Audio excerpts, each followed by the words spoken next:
Salut, c'est Stéphane Edouard. Alors, petite vidéo particulière au sens où on sort légèrement du cadre et aujourd'hui je vous parle d'un thème qui m'est cher. Alors, je vais vous expliquer comment ça s'est passé. Une petite seconde de contexte historique.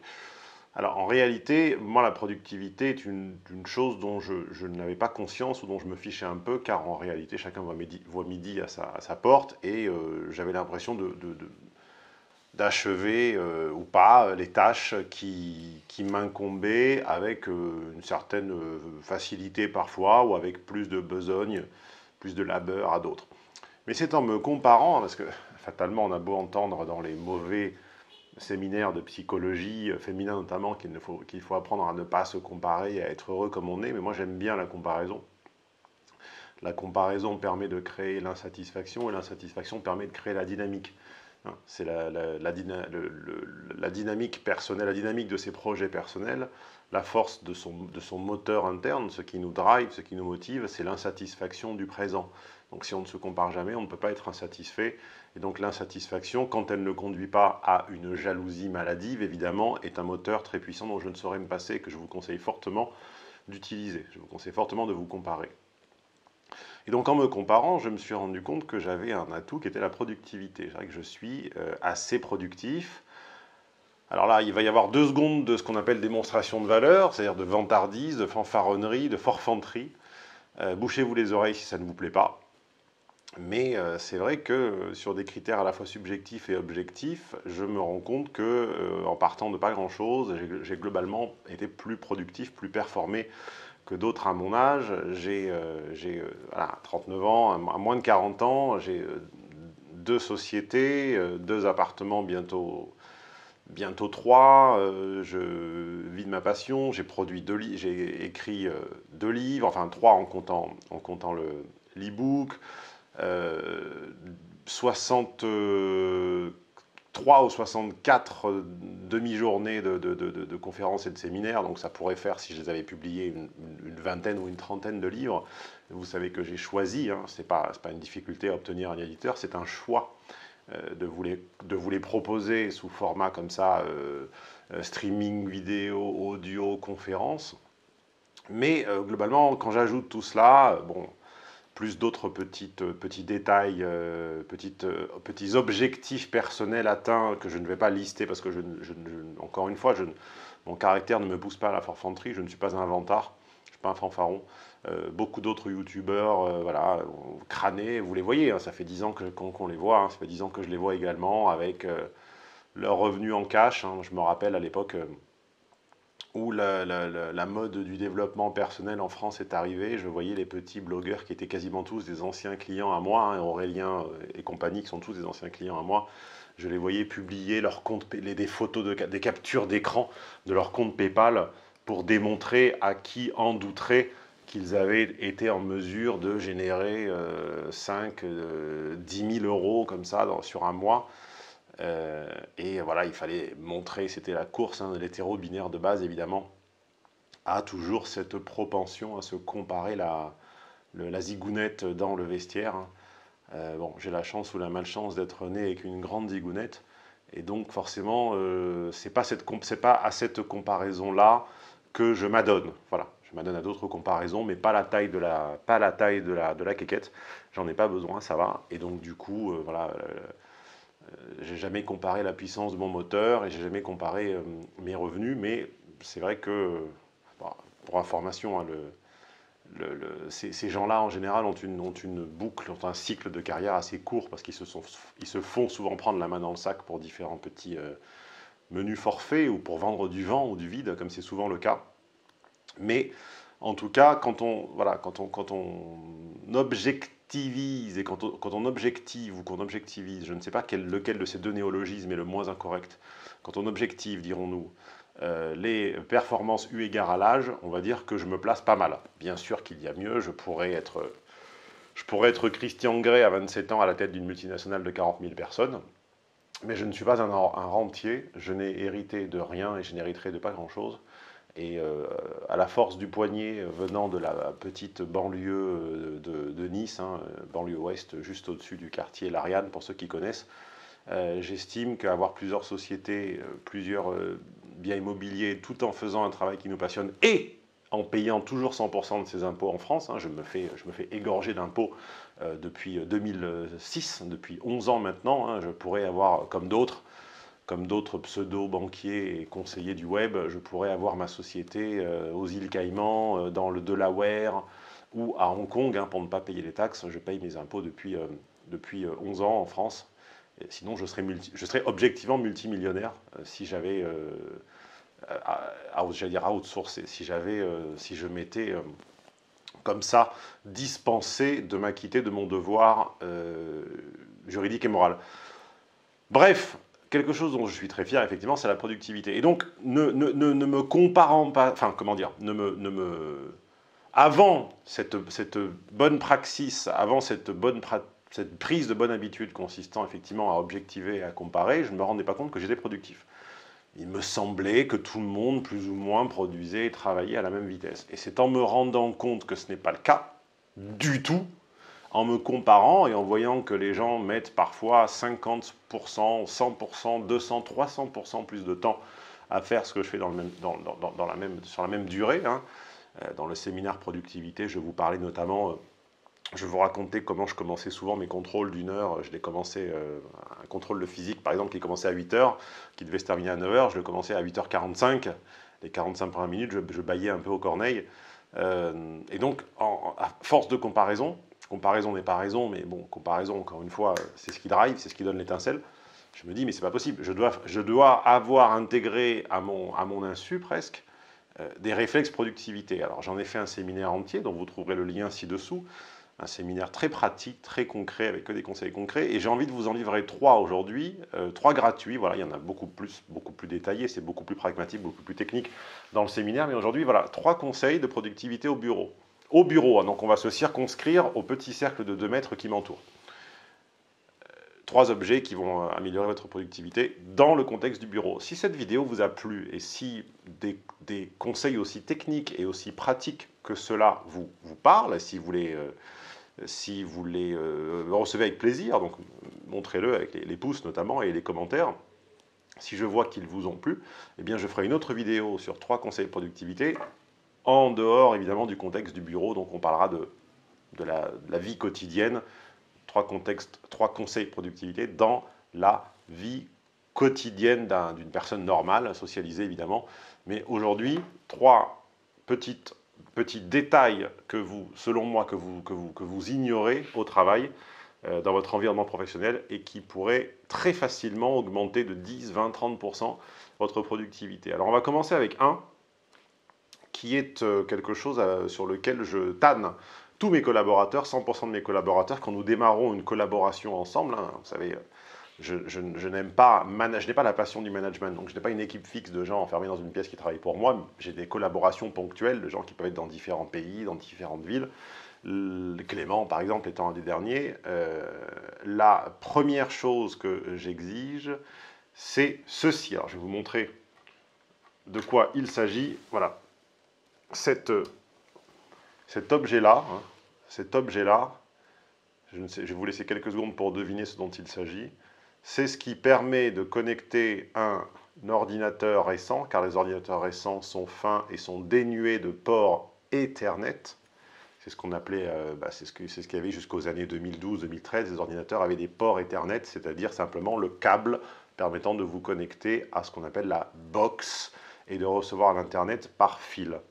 Alors aujourd'hui, c'est tout à fait encore possible. Bon, il faut payer, il faut engraisser Apple, hein, la société qui ne paye pas ses impôts en France. On rappelle, hein, Apple fait 2 milliards de chiffre d'affaires ou je ne sais plus combien, puis paye moins d'impôts que moi. Mais il faut les engraisser un petit peu si on a un Mac ou engraisser je ne sais quelle société quand on a un PC. Et il faut s'offrir quelque chose permettant de se connecter à sa box par fil. Je m'explique.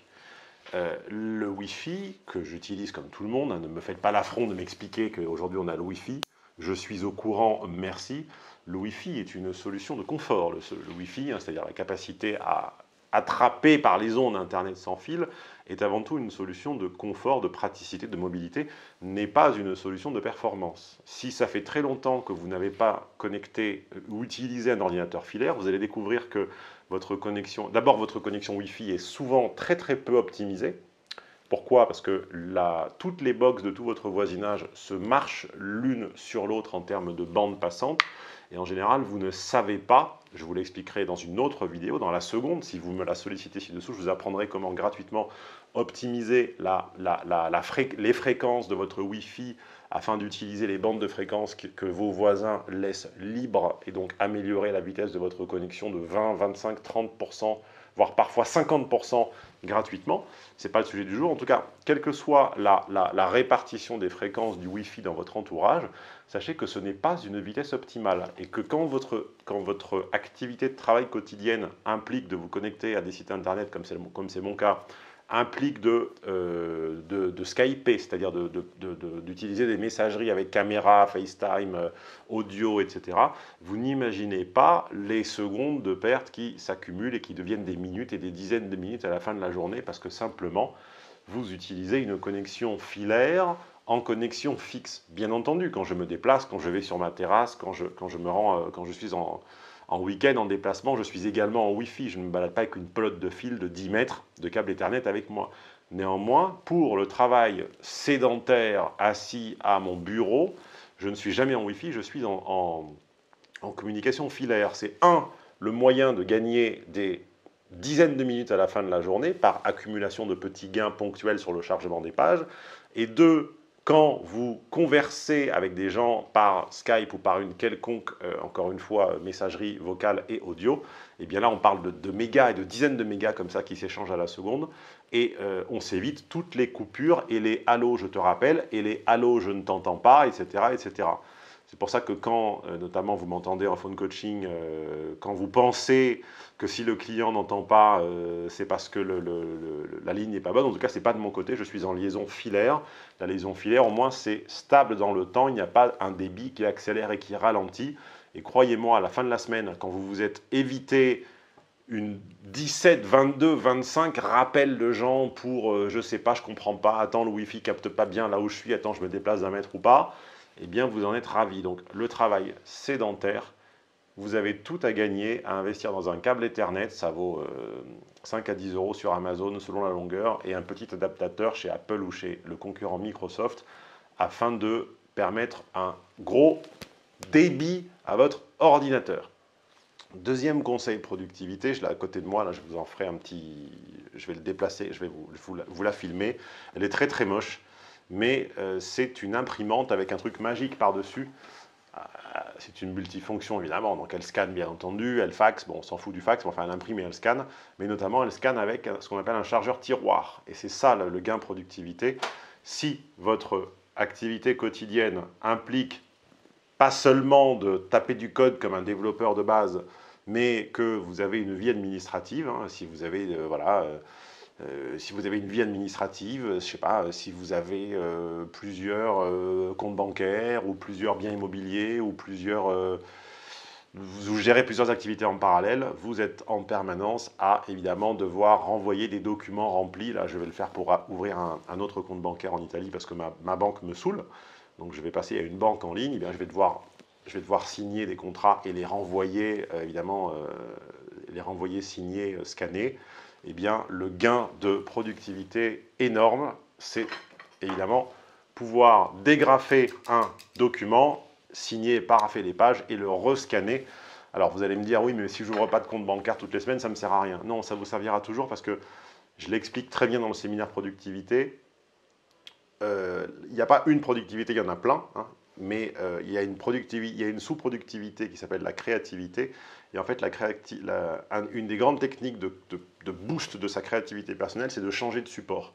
C'est-à-dire de passer d'un support écran à un support papier manuscrit et à un support papier imprimé, et comme ça par des notes, hein, si vous avez déjà publié ou écrit un livre, hein, il y a forcément sur les milliers de spectateurs à cette vidéo, il y a forcément des auteurs, eh bien, quand vous relisez les premières épreuves de votre livre imprimé, vous les annotez en général pas à l'écran, vous les annotez au stylo, et l'annotation au stylo vous fait relire le texte, et notamment la ponctuation autrement, donc vous faites des modifications de ponctuation au stylo, ensuite vous les scannez, elles repassent donc par la machine, et elles vous reviennent réimprimées, et donc cette dialectique ou cette trialectique, pour être précis, entre l'écran, le papier et le stylo est un atout de créativité.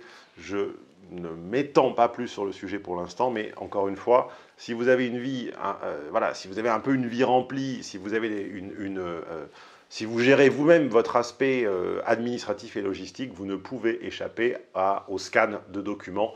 Et je vous avoue que voilà, le jour où vous allez goûter au plaisir de poser une pile de papier dans un chargeur dans un chargeur d'imprimante et de les voir débiter comme ça, c'est pas Brice de Nice, hein, c'est Brother de Nice, quand vous allez la voir débiter vos documents et les scanner dans un document unique, plutôt que de le faire à la main ou avec une app qui prend des photos et ensuite devoir regrouper des PDF ensemble, eh bien vous allez avoir une petite jouissance intérieure. Le dernier atout de productivité, alors c'est pas forcément il n'est pas matériel, je ne peux pas vous le montrer, mais je vais vous le faire voir ici. C'est quelque chose dont j'étais très surpris de découvrir que peu d'entre vous savent l'utiliser. Alors je ne sais pas comment ça s'appelle sur PC. En tout cas sur Mac, ça s'appelle tout simplement Spotlight. C'est la loupe en haut à droite. Et pour que la loupe en haut à droite soit utile et soit productive pour vous, eh bien, il y a un petit travail à faire quand même, c'est que vous devez choisir une nomenclature pour vos documents. Qu'est-ce qu'une nomenclature? C'est une façon unique de nommer tous vos documents. Par exemple, une façon unique d'écrire les dates. Hein. D'écrire les dates. Moi, par exemple, j'écris toutes mes dates, année, mois, jour, tout attaché. Afin que, d'abord, quand je vois un répertoire, elles s'affichent toutes dans l'ordre chronologique ou antéchronologique. Et également pour qu'une recherche soit plus facile. Donc il y a une nomenclature de dates et une nomenclature également de documents. Par exemple, tous mes relevés d'identité bancaire vont commencer par RIB underscore. Tous les documents liés à ma société Mac Consulting vont commencer par MAT underscore, puis en général l'intitulé du document, avec des tirets, pas des underscores, et tirer la date. Alors on va faire un exemple. Voilà, je cherche un RIB parce qu'un client me le demande. Je tape RIB, voilà, et évidemment, vous voyez hein, mes différents, voilà, vous voyez différents RIB s'afficher. Je ne vais pas montrer mes RIB d'ailleurs, on ne sait pas avec les stalkers et les tordus sur Internet. Bon, bref, enfin, vous voyez le truc. Donc là, le Spotlight, c'est quelque chose de particulièrement sous-utilisé, je trouve, et qui permet, on va faire un autre échange, voilà, on va taper perso underscore, voilà. C'est quelque chose de très sous-utilisé. Vous voyez là par exemple, si je tape perso underscore, eh bien j'ai plein de documents, tous mes documents personnels, hein, évidemment s'intitulent perso underscore, puis ensuite en affinant avec d'autres mots-clés, je vais trouver très rapidement le document dont je suis à la recherche. Voilà. Donc encore une fois, le troisième conseil productivité, c'est un combo. C'est le combo de Spotlight sur Mac ou de son équivalent PC et d'une bonne nomenclature. À partir de maintenant, décidez que l'ensemble des documents que vous allez scanner avec votre imprimante multifonction ou que vous allez recevoir de par votre opérateur téléphonique, de par votre propriétaire bailleur, de par votre banque, de par la boîte qui vous salarie, etc., décidez qu'il s'appelle par exemple, je ne sais pas, au hasard, perso underscore ou pro underscore, et que si c'est par exemple un bulletin de salaire, eh ben, ça va s'appeler pro underscore, BS pour bulletin de salaire, tiré et pas underscore, 2017-09 pour le mois de septembre. Et dites-vous bien que le jour où vous aurez mis en place cette nomenclature, quand tous vos bulletins de salaire s'appelleront tous pro underscore BS-2017 machin 2018, le jour où votre futur propriétaire bailleur ou le jour où votre futur broker immobilier pour un crédit vous demandera vos X derniers bulletins de salaire, ça sera un jeu d'enfant, ça sera presque un plaisir de les sortir et vous ne serez pas la goutte au front dans l'anxiété de ne pas arriver à mettre la main sur vos documents. Voilà 3 conseils productivité qui, encore une fois, moi me paraissent assez évidents. L'expérience m'a montré qu'il n'en était pas ainsi pour beaucoup de gens. À vous de jouer, pouce, commentaire, abonnement si ça n'était pas encore fait.